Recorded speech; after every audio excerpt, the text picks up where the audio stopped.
Donc, je suis heureux d'accueillir Madame Merger-Pellier, magistrat honoraire, présidente adjointe des CCI, vice-présidente du comité d'indemnisation des victimes des essais nucléaires français.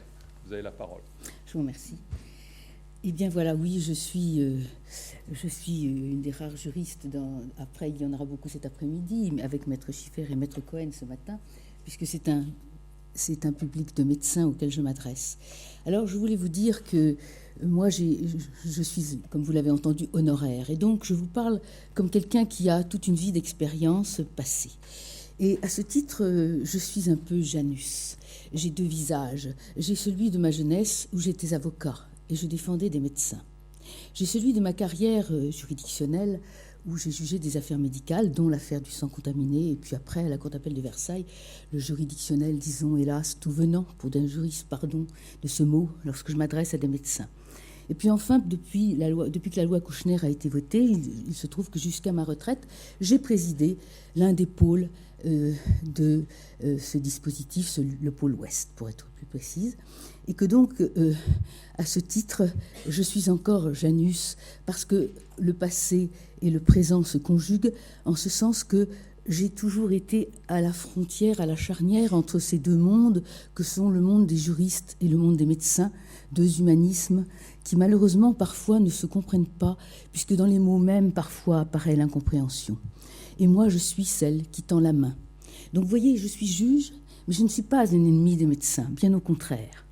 Je suis Janus encore parce que dans ces dernières fonctions que j'ai exercées depuis 10 ans, je suis un juge qui ne juge pas, puisque les présidents des commissions sont des arbitres d'un débat qui est un débat de règlement amiable, qui n'est pas un débat du tout juridictionnel et qui ne conduit nullement à une décision qui sera exécutoire par la force publique, puisqu'elle ouvre seulement la possibilité d'une transaction amiable. Je suis Janus toujours parce que dans le cadre de CCI, je dois appliquer une sorte de synthèse entre le droit public et le droit privé, puisque, comme vous le savez, notre droit médical est encore aujourd'hui scindé en deux grandes colonnes, le droit public et le droit privé.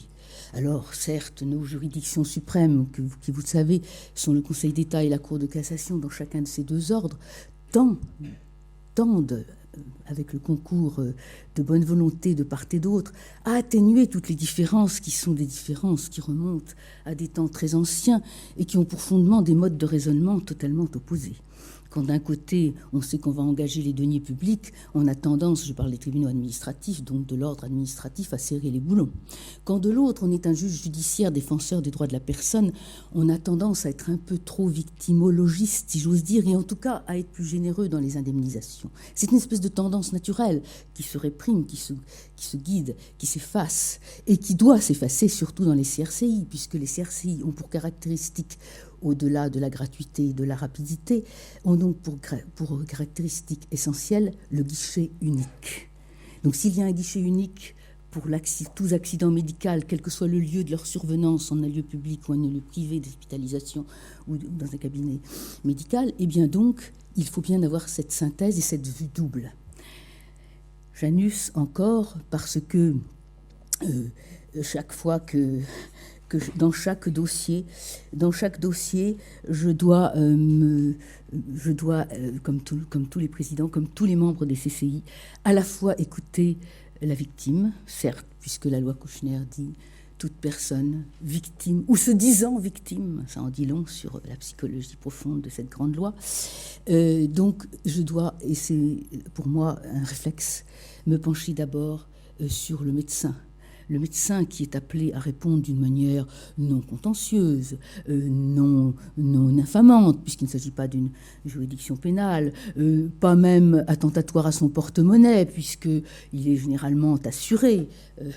Monsieur le docteur Loger vous a parlé des questions d'assurance, mais enfin, nous les posons rarement, surtout depuis la loi Kouchner qui a rendu cette assurance obligatoire. Si elle ne l'était pas avant, il faut espérer que la plupart des médecins, heureusement, étaient assurés.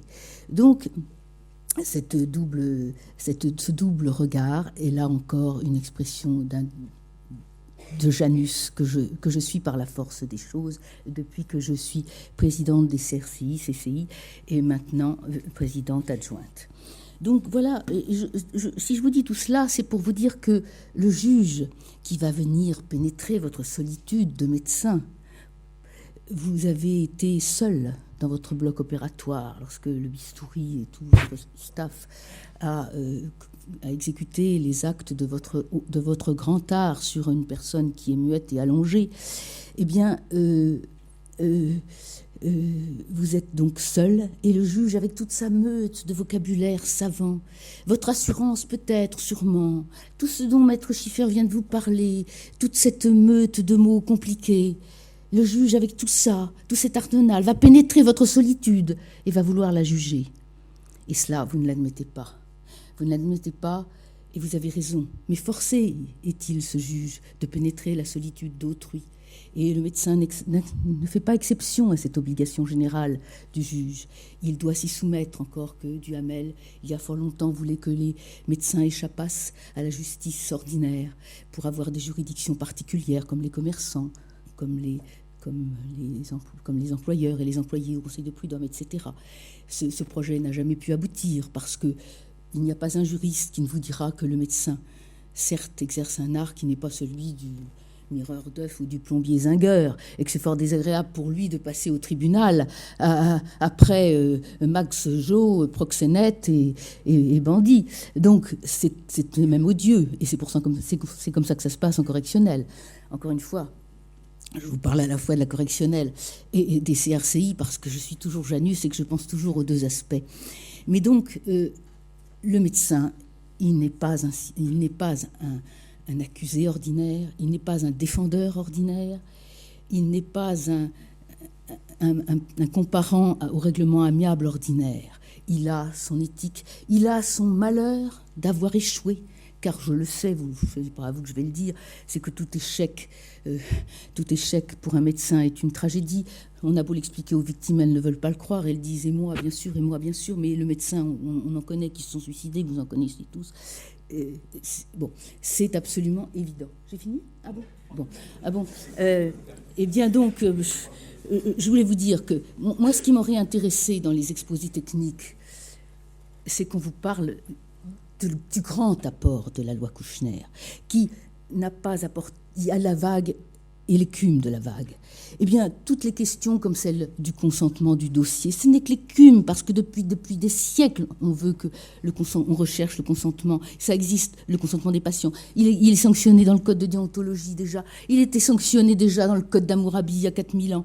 Bon, ce qui est encore l'écume de la vague, c'est